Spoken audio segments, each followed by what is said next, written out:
아라사 제국이 코리아이다. 러시아의 역사는 아주 중요하며 현재까지도 진행형입니다. 우리가 알고 있는 러시아와 실제의 러시아는 하늘과 땅 차이만큼이나 심하게 왜곡되어 있는 바, 그 실체에 조심스럽게 접근해 봅시다. 코리아의 근대사 전체가 걸려있는 중요한 내용들이 있습니다. 러시아의 의미. 스페인의 남부지역 안달루시아의 루시가 러시아의 지명이라고 했습니다.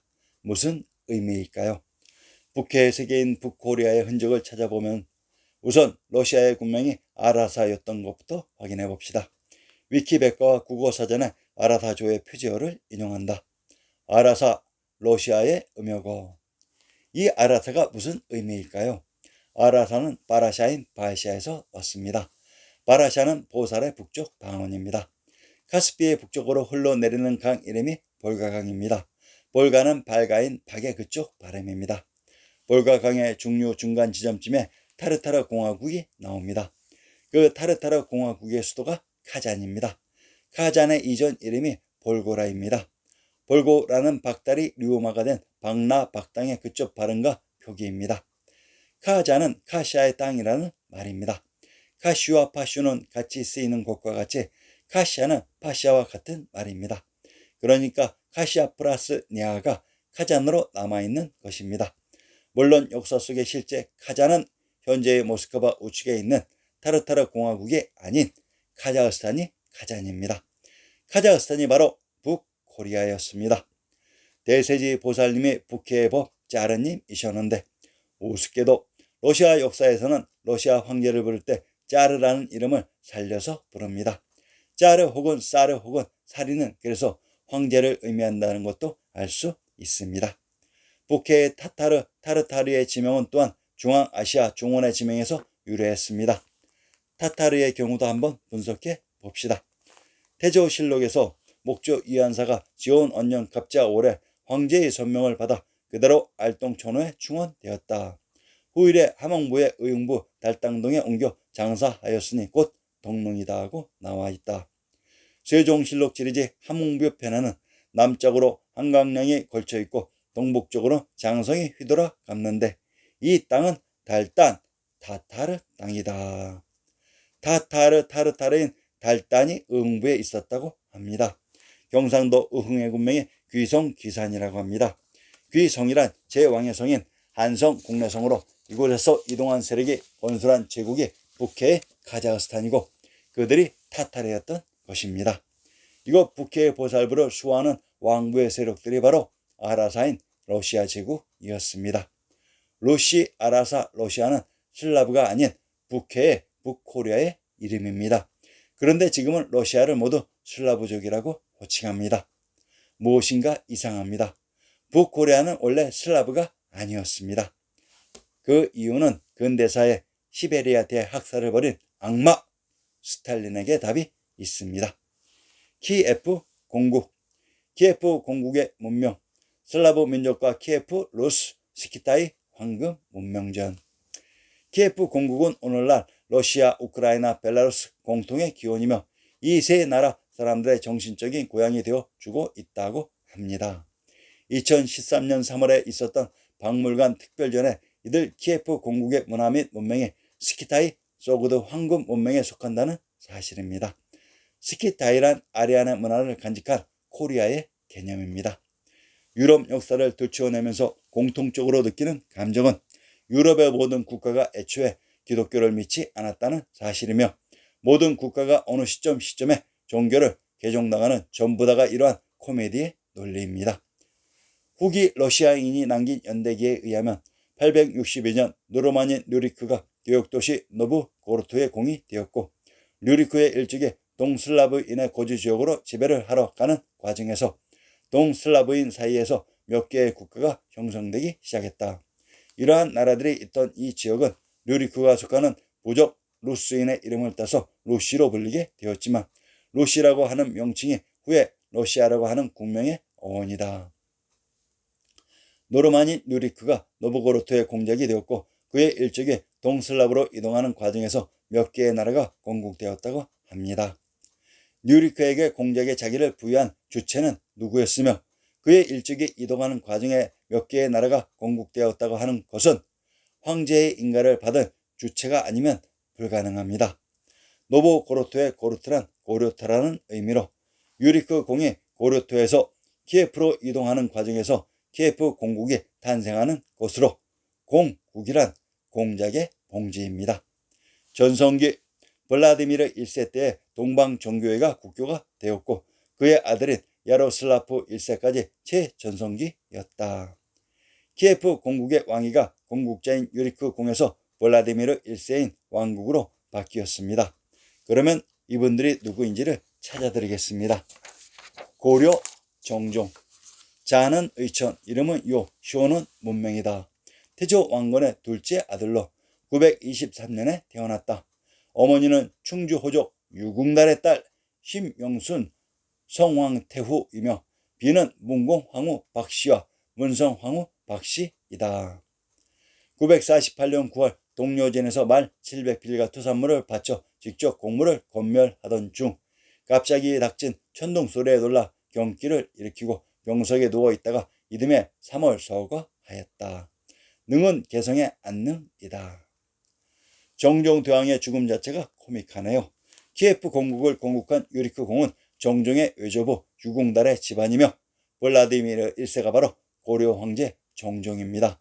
문제는 키예프 왕국의 왕위가 오래 유지되지 못하고 끊기면서 유씨에 의한 로마노프 공국 체제로 다시 부활한 것 같습니다.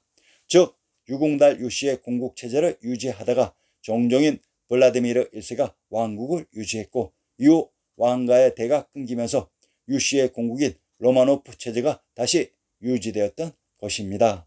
그러면 이것을 뒤에서 증명해 드리겠습니다. 블라디미르란 블라는 브라바라의 발견이며 디는 터 땅입니다.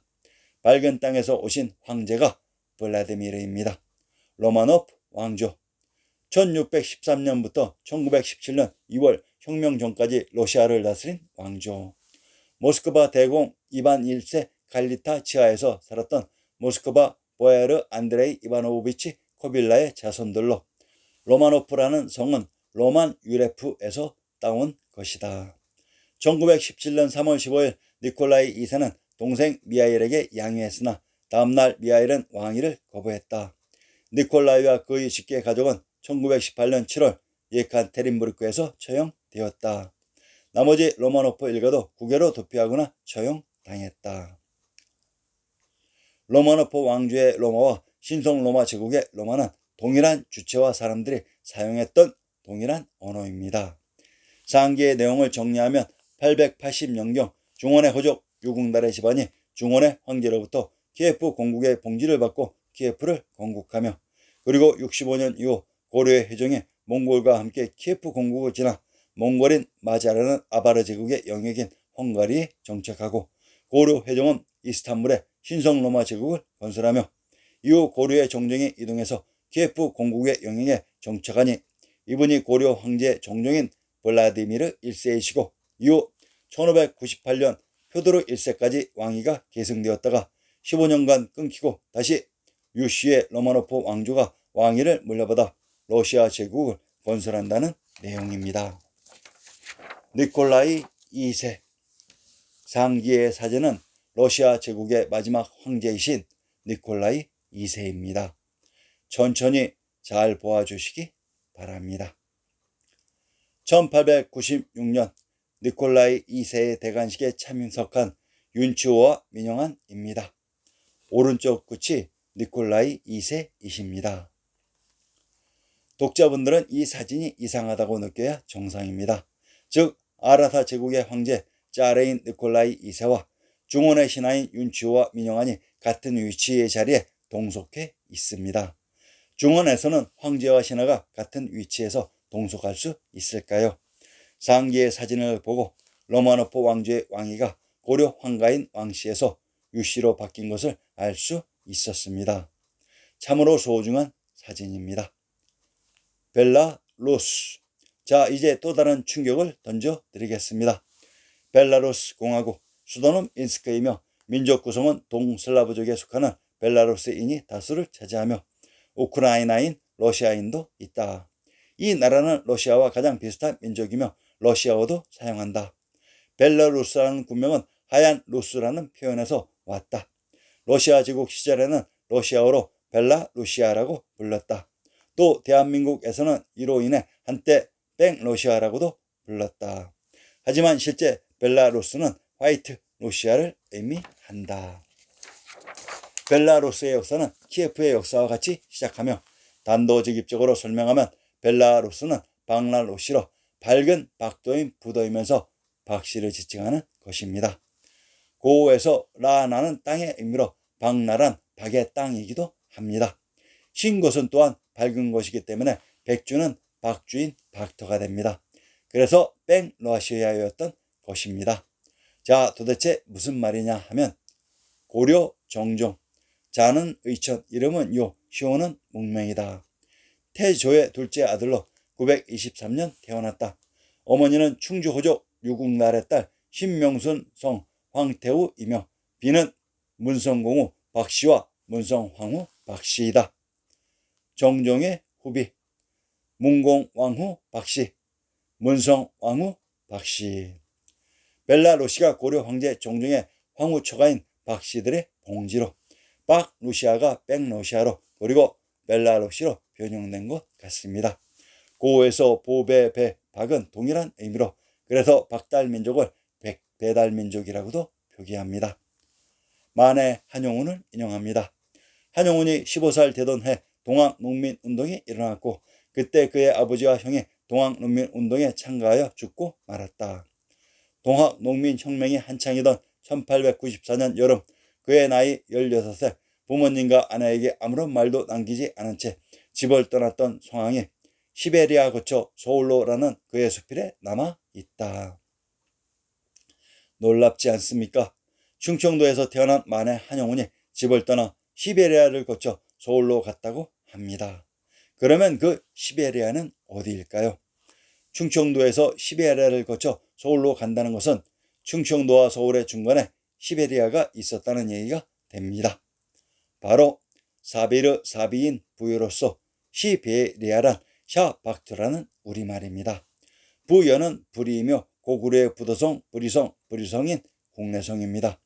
이렇듯 시베리아는 우리의 지명이었습니다.